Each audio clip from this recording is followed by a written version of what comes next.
ரோமின் சக்கரவர்த்தி Marcus Aurelius அவருடைய ஆட்சி காலத்தில் யுத்தம், பிளேக், அக்கறையற்ற சதிகள், தனது சில குழந்தைகளின் மரணம் மற்றும் அவரது மனைவியின் மரணம் என பல அச்சுறுத்தும் சூழ்நிலைகளை எதிர்நோக்கினார்.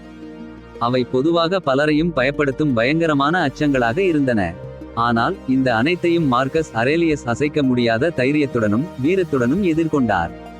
அவர் சந்தித்த பிரச்சனைகள் அவருடைய உள்ளத்தை அசைத்ததுமில்லை, அவரது கவசத்தை குலைத்ததுமில்லை. இந்த வீரமிக்க மனிதரின் துணிச்சலுக்கு பின்னால் உள்ள ரகசியம் சுமார் 2000 ஆண்டுகளுக்கு முன்பு அவர் தன்னுடைய சொந்த எழுத்துக்களில் உள்ளது. இந்த எழுத்துக்கள் அந்த காலகட்டத்தில் யுத்தம் நடக்கும் நிலையில் உயிர் போகும் அபாயத்தை மனதில் கொண்டு எழுதப்பட்டவை. இன்றைய காலத்தில் இந்த எழுத்துக்களை மெடிடேஷன்ஸ் என அழைக்கிறோம். நான் இந்த நோட்டுகளை ஆழ்ந்து படித்து நாம் நம்முடைய அக்கறைகளை வெல்லி தைரியசாலிகளாக மாற மார்க்கஸ் போல் 5 முக்கிய கொள்கைகளை கண்டறிந்துள்ளேன். இந்த பயணத்தில் நீங்கள் மார்க்கஸ் சொன்னதிலிருந்து வேறு பல கதைகளையும் கருத்துகளையும் கேட்பீர்கள். அவை மார்க்கஸின் சொற்களுக்கு மேலும் ஆழம் சேர்க்கும். எனவே மேலும் தாமதிக்காமல் நமது பயணத்தை ஆரம்பிப்போம் என்று 5 கொள்கைகளை பற்றி அறிவோம். தீர்வுகளை தேடுங்கள், குற்றம் சாட்டுபவர்களை அல்ல. நம் உள்ளார்ந்த கோழைகள் மற்றவர்களை குறை கூறுவதை விரும்புகின்றன, ஏனெனில் அது உண்மையான மாற்றத்தை செய்யும் கடினமான பொறுப்பை வேறு யாரிடமோ மாற்றி விடுகிறது.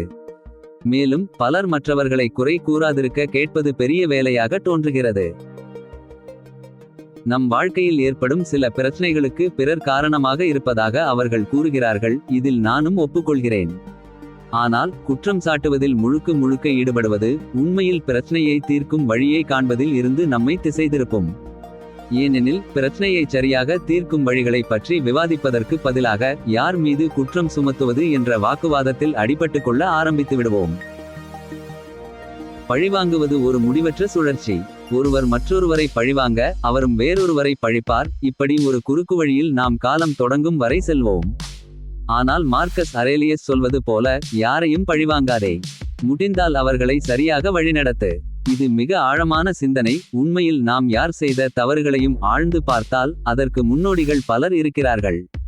இந்த சுழலை உடைப்பது எளிதல்ல, ஆனால் அதுவே நாம் தகுதியான முடிவை எட்டுவதற்கான வழி.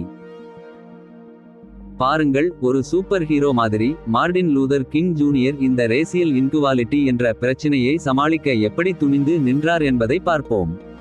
அவர் யாரையும் குறை சொல்லி வீண் நேரம் கழிக்கல. பதிலுக்கு சொல்யூஷன் தேடி முன்னோக்கி பயணித்தார். இது திகைப்பூட்டும் சாகசம் இல்லையா? செக்ரெகேஷன் என்கிற அநீதியை அடியோடு அகற்ற நினைத்தார். அது எப்படி சாத்தியம் என்று சிந்திக்காமல் துணிவுடனும் திறமையுடனும் முன்னேறினார். நம்முடைய இனத்திற்கு வெறுப்பு கற்பிக்கப்படும் அந்த அளவிற்கு அவர்கள் முழுவதுமாக தங்கள் வெறுப்புக்கு பொறுப்பாக அமையாது என்பதை நாம் உணர வேண்டும். இந்த அளவுக்கு எளிமையான காரியத்தில் அவரை குற்றம் சாடுவது எவ்வளவு எளிதாகவும் கூடியது என்பதனை நாம் கருத வேண்டும். எனினும் அவர் அத்புதமான இரக்கத்தை காட்டியுள்ளார். அவர் அமெரிக்காவில் நிலவும் போராட்டத்தை கருப்புகளுக்கும் வெள்ளையர்களுக்கும் இடையிலான போட்டியாக கருதவில்லை, மாறாக நீதியுடன் அநீதி என்ற முரண்பாட்டில் இருந்ததாக அவர் சொன்னார். விரல்களை ஊசி பிடித்து குற்றம் கூறுவதில் காலம் செலவழிக்காமல், அல்லது வேறு யாரோ வந்து தங்கள் பிரச்சினைகளை சரிசெய்வார்கள் என காத்திருக்காமல் அவர் அந்த நிலைமையை ஏற்றுக்கொண்டு அதிரடியாக ஒரு புதிய இயக்கத்தை உருவாக்க முன்வந்தார். அந்த இயக்கம் நான்வயலன்ஸ், நான்கோஆபரேஷன் வித் ஈவல், யூனிட்டி மற்றும் லவ் என்ற கோட்பாடுகளை அடிப்படையாக கொண்டு முன்னெடுப்பதாக இருந்தது.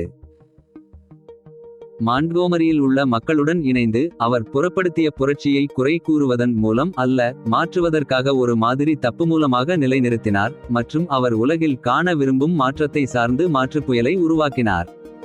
உங்களை பற்றிய 2ஆம் கணிப்பை நம்புங்கள். இன்று நாம் உங்களை பற்றிய 2ஆம் கணிப்பை நம்புங்கள் என்று கூறும்போது உங்கள் ஆக்ஷன்ஸ் ஆகியவற்றின் கொன்செக்வன்சஸ் பற்றி ஆழமாக சிந்திக்காமல் செயல்பட வேண்டும் என்று அர்த்தமல்ல, மாறாக ஒரு முடிவு எடுத்ததும் உங்கள் கன்விக்ஷன் மற்றும் ஸ்ட்ரெங்த் உடன் செயல்படுங்கள். சந்தேகம், மிகையான திட்டமிடல் மற்றும் ஓவர் திங்கிங் ஆகியவை உங்களை ஒரு பயப்படும் பாசிவ் கோவர்ட் ஆக மாற்றிவிட வாய்ப்புண்டு.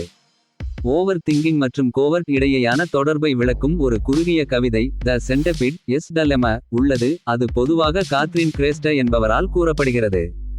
கவிதையில் ஒரு முதுகெலும்பி எந்த சிக்கலும் இல்லாமல் நடக்கிறது என்று தொடங்குகிறது. திடீரென ஒரு தவளை அது எப்படி தனது எல்லா 100 கால்களையும் முன்னுக்கு நகர்த்துகிறது என்று கேட்கிறது. ஒரு நாள் ஒரு சிலந்திப்பூச்சி நினைத்துக் கொண்டிருந்தது, அதன் கால்களை எப்படி ஒரு பொருத்தமான ஒழுங்கில் நகர்த்துவது என்பதை அது அறியாமல் போய்விட்டது. இப்போது அந்த சிலந்திப்பூச்சி அதன் கால்களை எப்படி இயக்குவது என்று குழப்பத்தில் முடங்கிப்போனது. இந்த நிலைமையை பாரலிசஸ் பை அனாலிசிஸ் என்று சொல்கின்றனர். நாம் நமது செயல்களை மிக பெரிய அளவில் யோசித்துக் கொண்டு செல்கையில் குழப்பம் நம்மை செயலிழப்பில் தள்ளிவிடுகிறது மற்றும் நாம் முன்னர் காட்டிய தைரியத்தை இழந்து விடுகிறோம். நமக்கு கொடுக்கப்பட்டுள்ள மனித மனத்திறன் என்பது நாம் தற்போது எப்படி நடந்து கொள்வது என்பதை மேம்படுத்தி உதவுகிறது என்பதை நாம் மறக்கக்கூடாது. ஆனால் இந்த உளவியல் திறன்கள் உண்மையில் நாம் செயல்பட உருவாக்கப்பட்டவை, வெறுமனே யோசிக்க அல்லது திட்டமிட மட்டும் அல்ல. அதிகமாக கடந்த காலத்திலோ அல்லது எதிர்காலத்திலோ சிந்தனையில் ஈடுபடுவது நம்மை பயந்து கொள்ள வைக்கும், ஏனென்றால் அச்சம் என்பது சிந்தனையிலிருந்து தோன்றுகிறது. உங்கள் கவனத்தை முழுவதுமாக தற்போதைய நிமிடத்தில் குவித்தால், தைரியம் என்பது தவிர்க்க முடியாதது, ஏனெனில் தவறுகள் ஏற்படக்கூடிய எல்லா விஷயங்களையும் யோசிக்க நேரமில்லை. மார்க்கஸ் ஆரலியஸ் தன் மெடிடேஷன்ஸில் கூறினார், உங்கள் முன் இருக்கும் வேலையை துல்லியமாகவும் உண்மையான தீவிரத்துடனும் செய்யுங்கள். மற்ற அனைத்து டிஸ்ட்ராக்ஷன்ஸ்லிருந்தும் உங்களை விலக்குங்கள். உங்கள் உணர்வுகள் உங்கள் மனதிற்கு சொல்வதை மீறி ஆட்சி செய்வதை நிறுத்துங்கள். உங்கள் தவறுகளில் அழகை கண்டுபிடியுங்கள். வாழ்க்கையில் தவறுகள் செய்வது எப்போதும் தவிர்க்க முடியாதவை, எனவே தவறு செய்வதை பயந்தால் நீங்கள் தைரியமின்மையுடன் கூடிய ஒரு பயப்படும் நபராக மாறிவிடுவீர்கள். தவறாக செயல்படுவதை அஞ்சி செயல்பட மறுக்கின்றீர்கள். உங்கள் உள்ளார்ந்த பயப்படும் உணர்வை வெல்வதற்கான வழி தவறுகளில் அழகை கண்டறிவதில் உள்ளது. ஜப்பானிய கலையான கின்ட்சுகி உங்கள் உடைந்த பொருட்களை அழகான வடிவமாக மாற்ற உதவுகிறது. இதில் உடைந்த பகுதிகளை தங்கம், வெள்ளி அல்லது பிளாட்டினம் லாக்கர் கொண்டு சரிசெய்யும் படியாக உள்ளது. இந்த விதியால் கிராக்குகள் மறைக்கப்படாமல் முழுமையாக காட்சிக்கு வருகின்றன, அவையே மிக அலங்காரமான பகுதிகளாக மாற்றப்படுகின்றன. கின்ட்சுகி கலையின் மூலம் நாம் கற்றுக்கொள்வது என்னவென்றால், ஒவ்வொரு தவறிலும் ஒரு அற்புதமான அழகு மறைந்திருக்கிறது, ஆனால் அதை கண்டுபிடிக்க ஆர்வம் காட்ட வேண்டும்.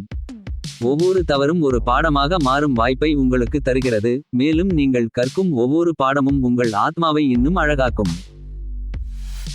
மார்க்கஸ் அரேலியஸ் மெடிடேஷன்ஸ் என்ற நூலில் கருத்தினை இவ்வாறு முன்வைக்கிறார், என்னையாராவது புரிந்துகொண்டு திருத்தலாமேனால், என் பிழையை காட்டுங்கள் அல்லது நான் தவறான பார்வையுடன் விஷயங்களை பார்க்கிறேன் என்று சொல்லுங்கள், நான் மகிழ்ச்சியுடன் மாற்றம் செய்கிறேன். எனக்கு மேலும் உண்மைதான் தேவை, உண்மை எந்த ஒருவரையும் பாதிக்காது. நம்மை பாதிக்கும் விஷயம் தான் நாம் தன்னிலை மறுப்பதும் அறியாமையும் தான். உங்களையே சிறிது தாழ்த்தி வையுங்கள். நம்புவதற்கு சற்று விசித்திரமாக தோன்றினாலும் அடக்கமும் தைரியமும் மிக நெருக்கமான தொடர்பு உள்ளவை என்பதை the emperor's new clothes கதை சிறப்பாக கூறுகிறது. இக்கதையில் 2 மோசடியாளர்கள் ஒரு சாம்ராஜ்யத்தின் பேரரசரை சந்திக்கிறார்கள் மற்றும் அவருக்கு ஒரு சூட்டை விற்க முயல்கிறார்கள். அவர்கள் அந்த சூட்டை பற்றி கூறும்போது அது ஒரு விசேஷமான ஒன்று என்றும், அது முட்டாள்களுக்கு மற்றும் திறனற்றவர்களுக்கு மட்டுமே தெரியாது என்றும் கூறுகின்றனர். ஆடம்பரங்களுக்கு செலவிடுவதில் விருப்பமுள்ள அரசர் தனக்காக ஒரு சூப்பர் ஆடையை ஆர்டர் செய்கிறார். ஆனால் அந்த ஆடையை உருவாக்குபவர்கள் முற்றிலும் மோசடிக்காரர்கள். அவர்கள் அரசருக்கு காட்டிய ஆடை உண்மையில் இல்லையே இல்லை. ஆனால் அந்த அரசர் தனக்கு மட்டுமல்ல, மற்றவர்களிடம் முட்டாள் அல்லது திறமையற்றவர் என்று கருதப்பட விரும்பாத அளவுக்கு பெருமையுடையவர் என்பதால் தான் ஆடையை விரும்புகிறேன் என்கிறார். மேலும் அதை அடுத்து வரும் ஊர்வலத்தில் அணிய உறுதி செய்கிறார். அப்படியே அரசர் தனது புதிய உடையில் தனது குடிமக்கள் முன் நடந்து சென்றார். அவரது தூய்மையான புதிய வடிவமைப்பில் அசத்தும் போது ஒரு சிறுவன் அவரை நோக்கி குரல் எழுப்பினான். அரசருக்கு ஆடை இல்லை என்று சிறுவன் காட்டி சிரித்தான். இந்த சிறிய கதை பெருமிதத்திற்கும் கோழைத்தனத்திற்கும் இடையிலான தொடர்பை விளக்குகிறது.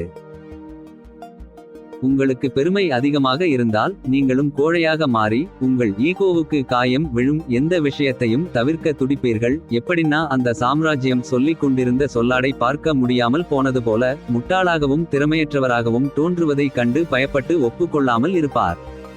எனவே உங்களை நீங்களே தாழ்மைப்படுத்துங்கள், அதன் மூலம் தைரியசாலியாக மாறுவீர்கள். ஏனென்றால் தவறுகளை செய்வதில், தவறானது என்று கருதப்படுவதில் அல்லது உங்கள் ஈகோவுக்கு அடிபடுவதில் பயப்படமாட்டீர்கள். வாவ், இது ஒரு அற்புதமான மாற்றம் அல்லவா? மார்க்கஸ் ஆரேலியஸ் சொன்னது போல ஞாபகம் வைக்கவும், மேட்டர் உங்கள் பங்கு எவ்வளவு சிறியது என்று. டைம் உங்கள் ஒதுக்கீடு எவ்வளவு குறுகிய மற்றும் கடந்து போகும் தருணம் என்று. ஃபேட் நீங்கள் விளையாடும் பங்கு எவ்வளவு சிறியது என்று. உங்கள் சிறந்ததை செய்யுங்கள் மற்றும் நம்புங்கள், விஷயங்கள் அவை நினைத்துள்ள வழியில் நடைபெறும். ஊக்கத்தின் மிகவும் வலுவான வெளிப்பாடு அதிகமாக ஆழமான நம்பிக்கையிலிருந்து வருகிறது.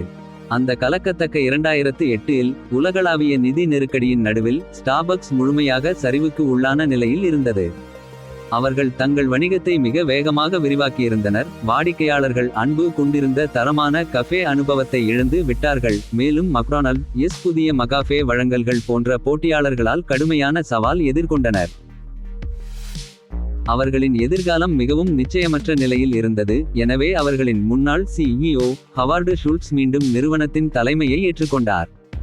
இந்த நிறுவனத்தை மீட்டெடுப்பதற்கு என்ன தேவை என்பதை அவரது புத்தகம் ஆன்வார்ட் இல் விவரிக்கையில் ஷுல்ட்ஸ் கூறுகிறார், நம் வாழ்வில் சில தருணங்களில் நாம் தைரியமாக முடிவுகளை எடுக்கிறோம். அது பொதுவான அறிவு, புத்திசாலித்தனம் மற்றும் நாம் நம்பும் மக்களின் அறிவுரைகளுக்கு எதிராக இருக்கும்.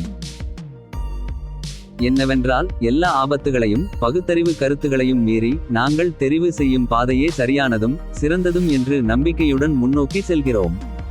நம்மால் எதிர்பார்க்காத இடங்களுக்கு எங்கள் செயல்கள் எங்கே கொண்டு செல்லப் போகின்றன என்று துல்லியமாக அறியாமலும் நாங்கள் வெறும் சாட்சிகளாக இருக்க மறுக்கிறோம்.